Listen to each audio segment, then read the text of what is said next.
All right, and we are going to start our next unit.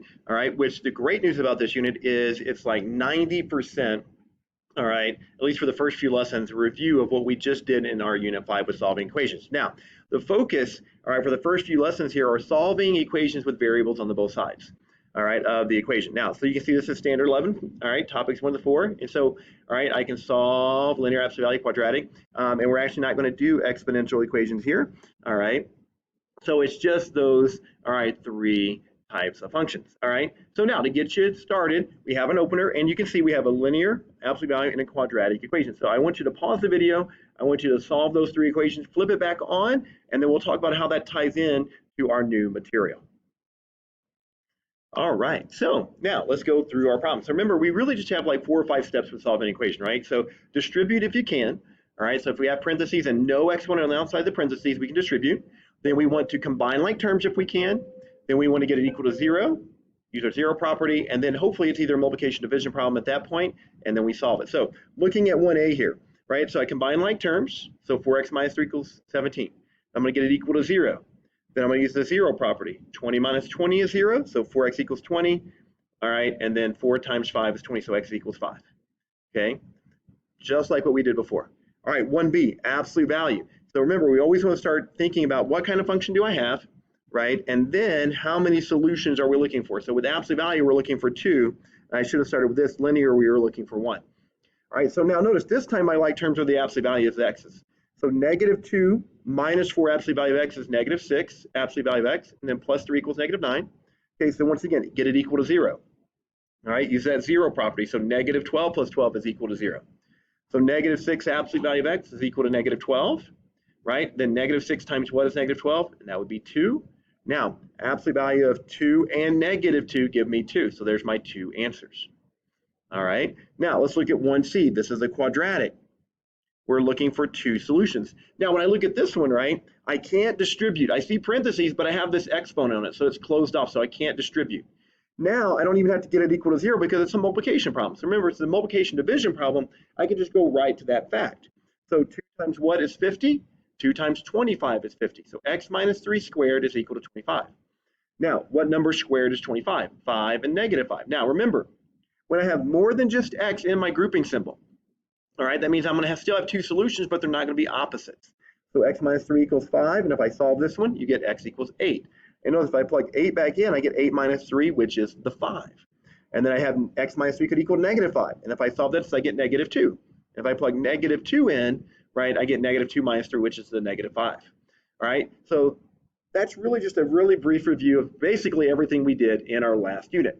Okay, so now, why and how are things different for this unit? So now let's go down to problem 2 here. So this is how things are different. We are now going to see variables on both sides of the equation.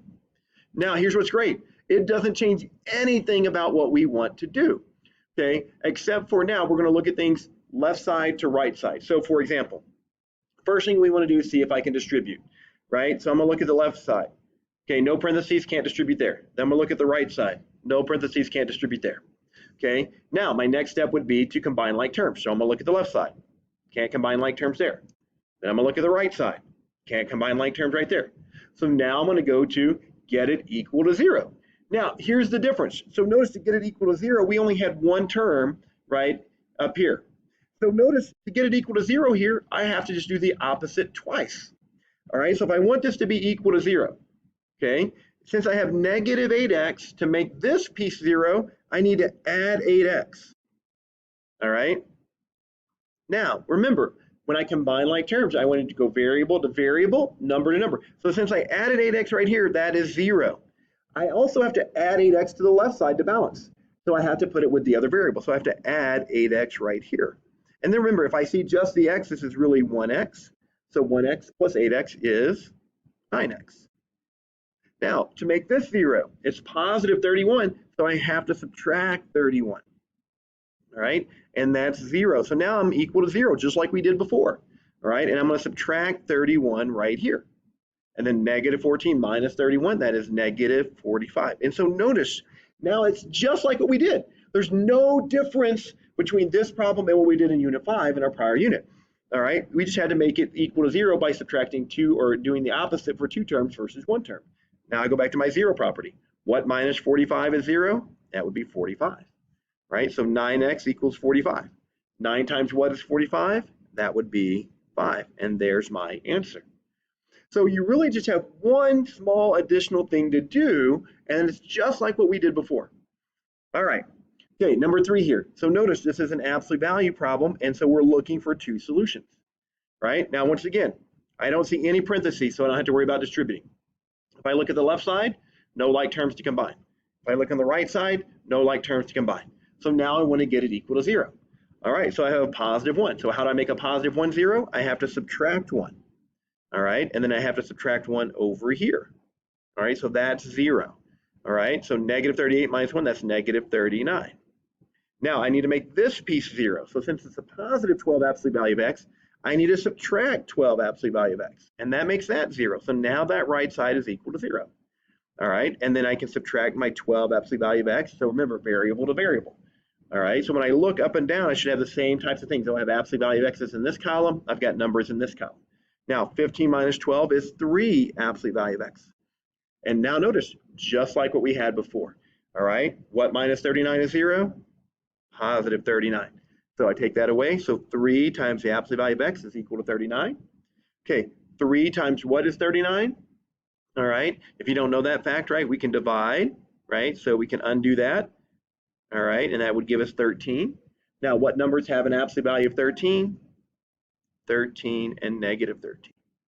And so you can see it's a lot of the same stuff that we just did, all right, which is really great, right? And that's the way we've built this course, right? So we just add a little bit more every time, right? Just add another step or two.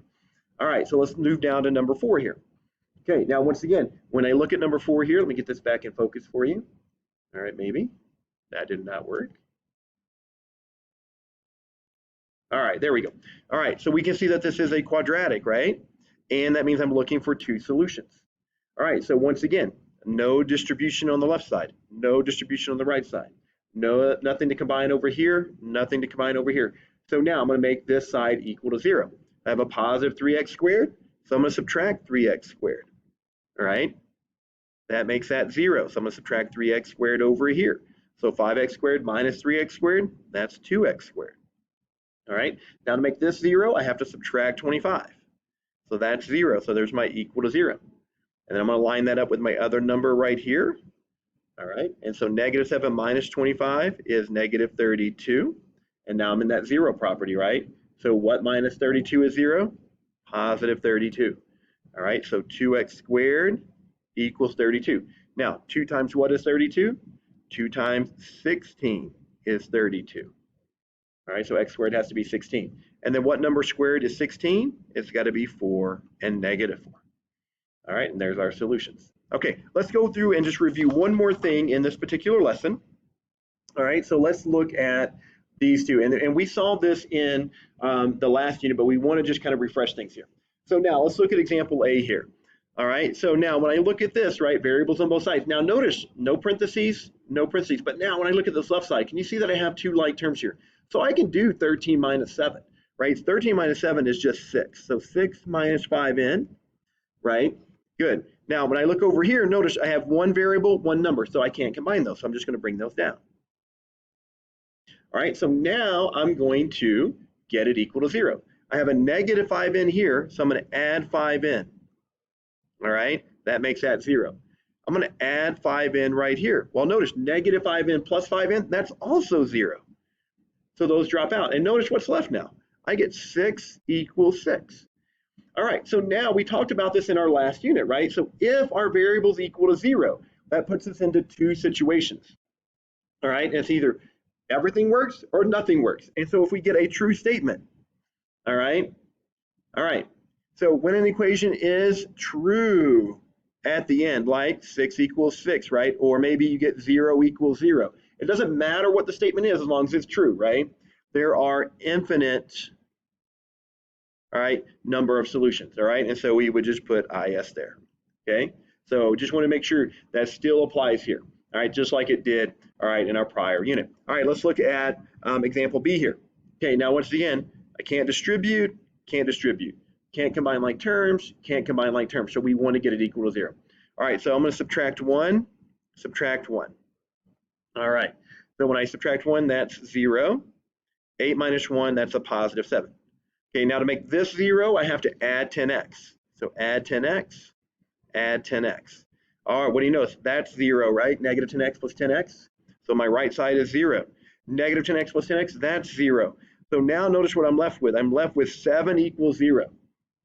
All right, so now this is that other situation. So when an equation is false at the end, like 7 equals 0, right? Negative 3 equals 5, right? There is no solution. So this is NS. So just wanted to review that with you, right? Make sure that now you got to be prepared. That could happen anytime, right? So whether it's linear, absolute value, quadratic, right? Those variables could equal to 0, all right? And then you just have to interpret what's left. True statement, infinitely many solutions. False statement, no solution. All right, that wraps up our first video for this lesson, or this unit, I should say. All right, so have those out and ready, and any questions you have, and I will see you in class.